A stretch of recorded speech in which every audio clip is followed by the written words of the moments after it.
Hello friends, எல்லாருக்கும் வணக்கம்.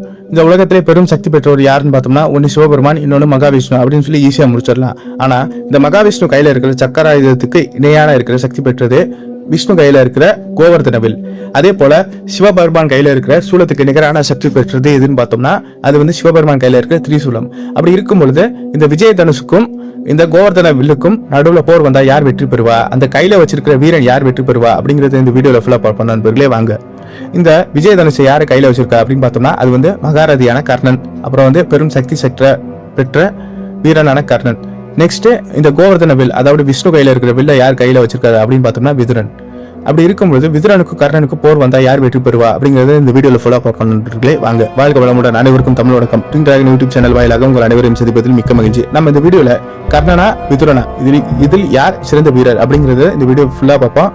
இந்த வீடியோல டிஸ்கஸ் பண்ணுவோம். நீங்க இப்பதான் இந்த சேனலை பாக்குறீங்கன்னா தயவு செய்து சப்ஸ்கிரைப் பண்ணுங்க, கூட இருக்க பெல் பட்டனை பிரஸ் செய்யுங்க. அப்பதான் நான் வெளியிடுற ஃபேக்ட்ஸ், இன்ட்ரெஸ்டிங்கான டாபிக் அது ஃபுல்லா உங்களுக்கு இமீடியட்டா வந்து சேரும். வாங்க வீடியோக்குள்ள போலாம்.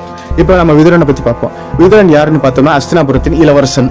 சிறு வயசுல அவர் தர்மதேவனின் மகன், அதாவது யமதர்மன் அப்படின்னு சொல்லப்படுகின்ற தர்மதேவனின் ஒரு மகனாக கருதப்படுகிறார். நெக்ஸ்ட் அவர் அஸ்தினாபுரத்தின் இளவரசனா சொல்லப்படுகின்றோம். திருதராஷ்டிரன், பாண்டு, அப்புறம் விதுரன். இப்படி இருக்கும் பொழுது விதுரன் இவங்கள இளைய சகோதரன். நெக்ஸ்ட் அப்புறம் பாண்டுவின் எல்லா திக்விஜயத்திலையும் கலந்துகிட்டு அவருக்கு உறுதுணையா நின்றாரு. ஆனா அவர் போர்ல கலந்துக்கல, போர்ல ஆலோசனை மட்டும்தான் பண்ணியிருக்காரு. அது மட்டும் இல்லாம இவர் தர்மத்தை காக்கிறதுக்காக எல்லா வேலையும் பண்ணாரு. நெக்ஸ்ட் பல்வேறு ஆண்டுகள் தவம் செஞ்சு விஷ்ணு கையில இருக்கிற கோவர்தன வில்லையும் கையில வச்சிருக்காரு. அதனாலதான் கிருஷ்ணனே இவரை பார்த்து பயந்திருக்காரு. இவர் மட்டும் போர்ல கலந்துகிட்டாருன்னா நிச்சயமா கௌரவர் தரப்புல தான் போர் செய்வாரு. ஏன்னா அஸ்தினாபுரத்திற்கு இவர் பெரிய சேவகனா இருக்காரு. நெக்ஸ்ட் இவர் அஸ்தினாபுரத்திற்கு சப்போர்ட் தான் பண்ணுவாரு. அவர் அஸ்தினாபுரத்திற்கு, அதாவது கௌரவர் தரப்பில் நின்று தான் போர் செய்வாரு. அப்படி இவர் போர் செய்ய ஆரம்பிச்சாருன்னா யாராலையும் வெற்றி பெற முடியாது. காரணம் மகாவிஷ்ணுவின் கையில இருக்கிற கோவர்தன வில் இவர் கையில இருக்கு. இவர் வில்ல எடுத்து போர் செய்ய ஆரம்பிச்சாருன்னா அதை மகாவிஷ்ணுவே இறங்கி போர் செய்யற அளவுக்கு இவர் சக்தியில போர் செய்வார். அதனாலதான் கிருஷ்ணனே பல்வேறு சூழ்ச்சிகள் பண்ணி துரியோதனனுக்கும் விதுரனுக்கும் சண்டையை ஏற்படுத்தி விட்டு துரியோதனன் இவரை கேவலமா பேசி இவர் இனிமேல் போர்லயே கலந்துக்க மாட்டேன், அஸ்தினாபுரம் பக்கம் நிக்க மாட்டேன், நான் நடுநிலையா இருப்பேன் அப்படின்னு சொல்லி தன் கையில இருக்கிற அந்த கோவர்தன வில்ல உடச்சி எறிஞ்சிட்டு இனிமே இந்த அஸ்தினாபுரம் பக்கமே வரமாட்டேன் அப்படின்னு சொல்லி கிளம்பிட்டாரு கோவப்பட்டு. ஆனா ஒருவேளை இவர் அஸ்தினாபுரத்திற்கு சப்போர்ட்டா ஆயுதம் ஏந்தி போர் செஞ்சாருன்னா கிருஷ்ணன் என்ன பண்ணிப்பாரு அப்படின்னு பார்த்தோம்னா அவரும் கையில வில்ல எடுத்து போர் செய்ய ஆரம்பிச்சிருப்பாரு. ஆனா இந்த போர் தர்மமா இருக்காரு, அதர்மமா இருக்கும். ஏன்னா விதுரன் ஒரு தர்மவான், கிருஷ்ணனும் திருமாலின் அவதாரம் தான். அப்படி இருக்கும்பொழுது திருமாலின் சுதர்சன சக்கரமும் விதுரனின் இந்த கோவர்தன வில்லும் போர் செய்ய ஆரம்பிச்சுன்னா பிரளயமே ஏற்படும். அப்படிங்கிற காரணத்தினாலவே போரை தவிர்க்க வேண்டும். அப்புறம் விதுரன் கொல்லப்படக்கூடாது, அப்புறம் சூழ்ச்சியும் வெல்லக்கூடாது, தர்மம் காக்கப்பட வேண்டும் அப்படின்னு காரணத்தினால்தான் விதுரன் கையாலேயே அவர் வில்ல உடைக்க வச்சாரு, சூழ்ச்சி செஞ்சாரு கிருஷ்ணன். நெக்ஸ்ட் போர்ல பங்கேற்றதா எந்த குறிப்புகளும் கிடையாது. இவரோட குரு யாருன்னு பார்த்தோம்னா அது பிதாமகரான பீஷ்மர் தான். பீஷ்மர் ஒரு எண்ணம் கொண்டவர், சத்திரியர்கள் மட்டும் தான் போர் செய்யணும், சத்திரியர்கள் மட்டும் தான் வில் வித்தையை கற்றுக்கணும் அப்படிங்கிற எண்ணம் கொண்டவர். அந்த காரணத்தினாலே என்னவோ தெரியல விதுரன் இதுவரை எந்த போர்லையும் கலந்துக்கல, யாரிடமும் போர் செய்யல அப்படின்னு சொல்ல முடியாது. அவர் போர் செய்யலதான். ஏன் போர் செய்யலன்னு பார்த்தோம்னா அவர் தர்மவான், நீதி தேவனின் மகன், யமதர்மனின் மகன். அதனால உயிர் சேதத்தை தவிர்க்கணும், போரை ஏற்படுத்தக்கூடாது, எல்லா மக்களும் நன்றாக வாழ வேண்டும், யார் மீதும் காயப்படுத்தக்கூடாது அப்படிங்கிற ஒரு நல்ல சிந்தனை காரணத்தினால்தான் இவர் இதுவரை இந்த போரை செஞ்சதா குறிப்புகள் கிடையாது. இவரோட அஸ்திர பலத்தை பார்த்தோம்னா இவர் பீஷ்மர் கையில என்னென்ன அஸ்திரம் இருக்கோ அதையும் இவரே வச்சிருக்காரு. ஆனா இவர் குறிப்பாக இந்த பிரம்மாஸ்திரம், பாஸ்பதாஸ்திரம், பார்கவாஸ்திரம், வைணவாஸ்திரம் அப்படிங்கிற அஸ்திரத்தை வச்சிருந்ததா எந்த குறிப்புகளும் கிடையாது. சரி, விதுர கர்ணனை பத்தி என்ன நினைக்கிறாரு அப்படின்னு பார்த்தோம்னா இந்த பிரபஞ்சத்திலே சக்தி பெற்றவர் கிருஷ்ணன் தான். அந்த கிருஷ்ணனே கர்ணனை புகழ்ந்து சொல்லியிருக்காரு அப்படின்னு சொல்லி நினைச்சிட்டு கர்ணன் சிறந்த வீரரா இவர் கன்சிடர் பண்ணியிருக்காரு. நெக்ஸ்ட் பாண்டு எப்படி அரியாசனத்துல அமர்ந்து ஆட்சி செஞ்சாரோ, பல்வேறு நாட்டுக்கு சென்று திக்விஜயம் மேற்கொண்டாரோ, அதே போல அஸ்தினாபுரத்தோட கௌரவத்தை இவர் நிலைநிறுத்திருக்காரு, செங்கோலை உயர்த்தி நிற்காரு. அதோட பெருமை கர்ணனை சேரும் சொல்லி கர்ணனை இவர் பாராட்டியிருக்காரு. இதுதான் விதுரன் கர்ணன் மீது உள்ள வச்சிருக்கிற மரியாதை. அதே மாதிரி கர்ணனும் பெரிய தர்மவான் தான், தர்ம சிந்தனை கொண்டவர் தான். விதுரனை தன்னோட ஒரு குருவாவோ ஒரு பெரிய ஒரு லீடராவோ நெக்ஸ்ட் ஒரு ரோல் மாடலா நினைச்சு தர்மத்தை விதுரன் கிட்ட இருந்து கர்ணன் கத்திருக்காரு. அதனாலதான் கர்ணனும் சிறந்த தர்மவானாக திகழ்றாரு. நெக்ஸ்ட் கர்ணனை பத்தி பார்த்தோம்னா உங்களுக்கே தெரியும், கர்ணன் சூரனின் மகன். அப்புறம் பல்வேறு சிக்கல்களை தாண்டி தான் அவர் வில்வித்தையை கற்றுக்கிட்டாரு. அப்புறம் சில பேர் காரணத்தினால அவர் நிராகரிக்கப்பட்டதுனால இவர் கௌரவர் பக்கம் நின்று போர் செய்ய வேண்டிய சூழ்நிலை வந்துச்சு. அப்புறம் தன்னோட திறமையை பயன்படுத்தி திருஷ்டத்யும்னன் சாத்தியாகி பாகதத்தன் அது மட்டும் இல்லாமல் பல்வேறு நாட்டுகளை சுற்றி வந்து திக்விஜயம் மேற்கொண்டு இந்தியா ஃபுல்லாக கேப்சர் பண்ணாரு, எல்லாத்தையும் அஸ்தினாபுரத்தோட இணைச்சாரு அப்படிங்கிற கதையெல்லாம் உங்களுக்கு தெரியும். தன் நண்பன் காரணத்துக்காக, தன் நண்பன் மீது உள்ள மரியாதையின் காரணத்திற்காக எல்லாத்தையும் அஸ்தினாபுரத்தோட இணைச்சாரு. நெக்ஸ்ட் வந்து துவாரகை மீதும் போர் தொடுத்து கிருஷ்ணன் மற்றும் பலராமரை தன் வசப்படுத்தினாரு. அதோட கதை இருக்கு, இங்க போய் பாருங்க நண்பர்களே.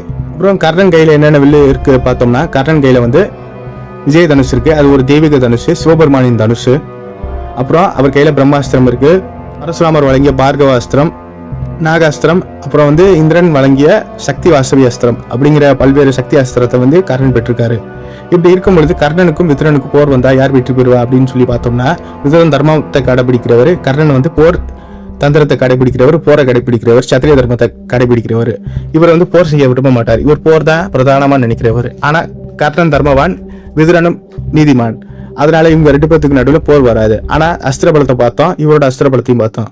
என்னதான் விதுர் பெரிய வில் வீரரா இருந்தாலும் சிறு வயதிலிருந்தே வில் வித்தியை கற்றுக்கிட்டாரும், பீஷ்மர் கிட்ட இருந்து பல்வேறு வீரத்தையும் அனைத்தையும் கத்துக்கிட்டு வில்லாற்றலை வெளிப்படுத்தினாலும் இவர் வந்து விதுரன் பீஷ்மரோட ஒரு குருவாக நினைச்சுக்கிட்டு, இந்நாள் வரையும் பீஷ்மரை தன்னோட குருவா நினைச்சுக்கிட்டு பீஷ்மர் வழியா தான் இவர் நடக்கிறாரு. ஆனா கர்ணன் வந்து பரசுராமரின் சிஷ்யன், அதாவது பீஷ்மருக்கு குருவா நிற்கிற பரசுராமரின் சிஷ்யன்.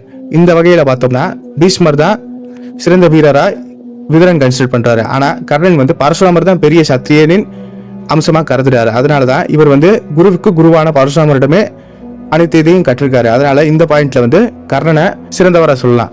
வில் தனுஷ கையில இருந்திருக்கிற அந்த திறனை வச்சு பார்க்கும்பொழுது இவர் வந்து சிவதனுஷ கையில இருந்திருக்காரு, அவர் வந்து விஷ்ணுவோட தனுஷ கையில இருந்திருக்கிறாரு. இந்த வகையில ரெண்டுமே ஈக்குவல், ரெண்டுக்குமே ஒவ்வொரு பாயிண்ட்.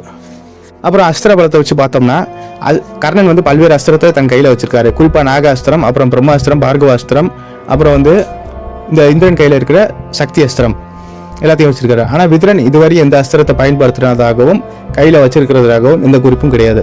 இந்த வகையில கர்ணனுக்கு ஒரு பாயிண்ட். அப்புறம் கவச குண்டலத்தை வச்சு பார்க்கும்பொழுது எந்த சத்திரியனுக்கும் எந்த ஒரு மானிடக்கும் இல்லாத ஒரே ஒரு சிறப்பு எதுன்னு பார்த்தோம்னா கர்ணன் கையில இருக்கிற கவசமும் குண்டலமும்.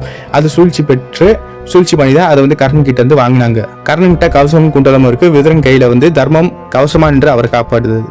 இந்த வகையில வச்சு பார்த்தோம்னா 2 பேருக்கும் ஒவ்வொரு பாயிண்ட். அப்புறம் ஆர்கரி ஸ்கில், அப்புறம் வில்வித்தையில உள்ள ஸ்கில்லை வச்சு பார்த்தோம்னா இவர் வந்து குறிப்பாத்து அம்பை எய்வாரு, இவர் வந்து அதே மாதிரி குறிப்பாத்து அம்பை எய்வாரு. 2 பேரோட ஆர்கரி ஸ்கில் ஈக்குவலா தான் இருக்கு. ஒரு எக்ஸாம்பிளுக்கு சொல்லலாம், ஒரே ஒரு பாயிண்ட் இருக்கு, இப்போ 5 கான்சன்ட்ரேட் சர்க்கிள் இருக்கு, அதோட நடுவில் பாயிண்ட் வச்சு அடிச்சோம்னா டக்குன்னு போய் அடிக்கும் ஆர்கரி ஸ்கில்ல. அப்படி விதுரனும் கர்ணனும் ஈக்குவலா வச்சு அந்த டார்கெட் வந்து அட்டாக் பண்ணுவாங்க. ஆனால் கர்ணன் வைக்கிற ஸ்கில் எப்படி இருக்குன்னு பார்த்தோம்னா அந்த பாயிண்ட்டுக்கு தாண்டி இருக்கிற அந்த இமேஜை அட்டாக் பண்ற அளவுக்கு சக்தியா இருக்கும். இந்த இதுல கர்ணனுக்கு ஒரு பாயிண்ட். இப்படி இருக்கும்போது 5 பாயிண்ட்ல வந்து கர்ணன் வந்து 5ல வின் பண்றாரு, விதுரன் வந்து 4ல வின் பண்றாரு. இப்படி இருக்கும்பொழுது கர்ணனுக்கும் விதுரனுக்கும் போர் வந்தா யார் வெற்றி பெறுவா அப்படிங்கிற விஷயத்தை தாண்டி கர்ணன் வந்து ஒரு பெரிய தர்மவான், ஒரு தர்ம சிந்தனை கொண்டவர். போர் முக்கியம்தான், ஆனால் அதுல வந்து தர்மத்தை கடைபிடிக்கணும், தர்மத்தை தாண்டி போர் செய்யக்கூடாது அப்படிங்கிற விதிமுறையை மனசுல வச்சுக்கிட்டு போர் செய்கிறார். ஆனா விதுரன் வந்து போரை தவிர்க்கணும், உயிர் சேதத்தை தவிர்க்கணும், போர்னால அழிவுதான் வரும் அப்படிங்கிறத கருதி போரை வந்து தவிர்ப்பாரு. கர்ணன் வந்து இவர் பெரியவர், இவர் வந்து சிறந்த போர் வர வாய்ப்பு இல்லை. ஆனா அஸ்திர பலம், கவச குண்டலம், சிவதனுஷு, நெக்ஸ்ட் அவர் பெற்ற சாபம், அவர் பெற்ற வரம், அப்புறம் அவரோட போர் திறமைகள், அவர் பங்கு பெற்ற போர்கள், அப்படி வச்சு பார்த்தோம்னா கர்ணன் சிறந்த வீரர் அப்படின்னு சொல்லி இந்த பதிவை முடிப்போம். நண்பர்களே, நன்றி, வணக்கம். மேலும் இது போன்ற பல விஷயங்களுக்கான என் சேனல் சப்ஸ்கிரைப் செய்யுங்கள், கூட இருக்க பெல் பட்டனை பிரஸ் செய்யுங்கள். அப்போதான் வெளியிற எல்லா வீடியோக்களும் உங்களுக்கு இமீடியட்டா வந்து சேரும். நன்றி, வணக்கம். ஓம் நம சிவாய. இதுல இருந்து என்ன தெரியுது நண்பர்களே, போர்னால அழிவு தான் வரும், ஆனா வீரத்தினால அழிவு வராது. போரை வச்சு ஈஸியா வின் பண்ணிடலாம் அப்படிங்கிற கான்செப்டை தாண்டி போர்னால அழிவு வரும் அப்படிங்கிறத மனசுல வச்சுக்கிட்டு அந்த போரை தவிர்க்கிறது தான் சிறந்தது. அப்புறம் அது புத்திசாலித்தனம். நெக்ஸ்ட் போர் முக்கியம் தான், ஆனா அதுலயும் தர்மத்தை கடைபிடிக்கணும் அப்படின்னு நினைச்சு போர் புரிஞ்சாதான் ஒரு சிறந்த சாத்திரியன்.